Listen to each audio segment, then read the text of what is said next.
Hi guys, today I'm going to use some scrap pieces of padauk, maple, and walnut to make some earrings. I'm going to use mostly the CNC to cut the shape of these earrings out, and the rest of the work is done with a little bit of sandpaper. To make these earrings, I need to start off by gluing up several different blanks. And what I want to do is a padauk in the middle with maple on the sides, maple in the middle with padauk on the sides, and then the same thing with walnut. So what we're going to do is resaw those boards on the bandsaw to a little less than 1/4 of an inch. And then we're going to take that previously jointed side using a couple dabs of CA glue, going to glue it down to a previously squared up piece of stock that I'm going to use as a planer sled. And we're going to pass it through until we can get all of these different pieces down to about 1/16 of an inch thick. Then we'll laminate everything together, let it dry and stabilize. Then I'll put it on the CNC machine and let it go to town. Let's get started.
Now that I got the edges broken over adequately and the tabs trimmed up, I need to drill a hole through here, and I'm going to use my awl to make a little mark and then a 1/16 inch drill bit.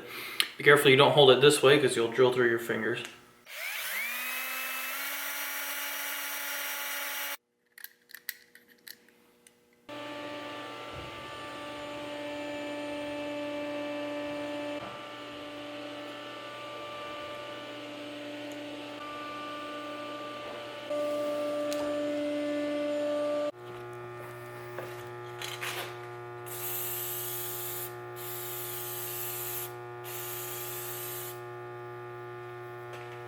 To mount the earrings, I'm using some pieces of that wire that I made, which is 20 gauge wire. I don't know if you can see it on there.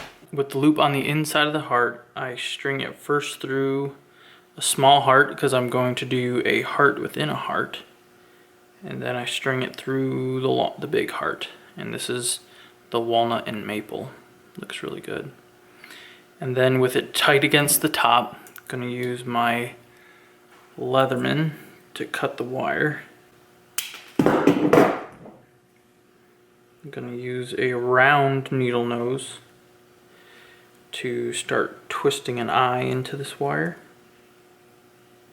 And then string an earring hanger, which I assume you can get these at Michael's or Joann's. We had some of these laying around from previous earrings that I made. Put it on there, and then you want to loop that eye around the earring hole. And I'm using this second pair of needle nose just so I can try to center the loop so it's not lopsided.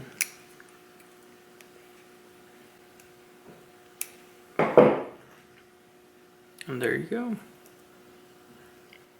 Well, I think those turned out pretty great for such small little pieces of wood. I got to try some new techniques, mostly the planer, which was really fun to try out and good to know for future projects. While I was gluing up the blanks, I actually made a couple different combinations and I cut all of them out since I had the CNC going. And now I have a bunch of different blanks that I can mix and match to make a variety of different types of earrings. I hope you guys enjoyed this little build. If you have any questions about this build or any of the other videos that we've done, please leave them in the comments down below. Hammer that thumbs up button, it helps us out a ton, gets our videos in front of more eyes. I'm DIY Tyler, you guys have a good one.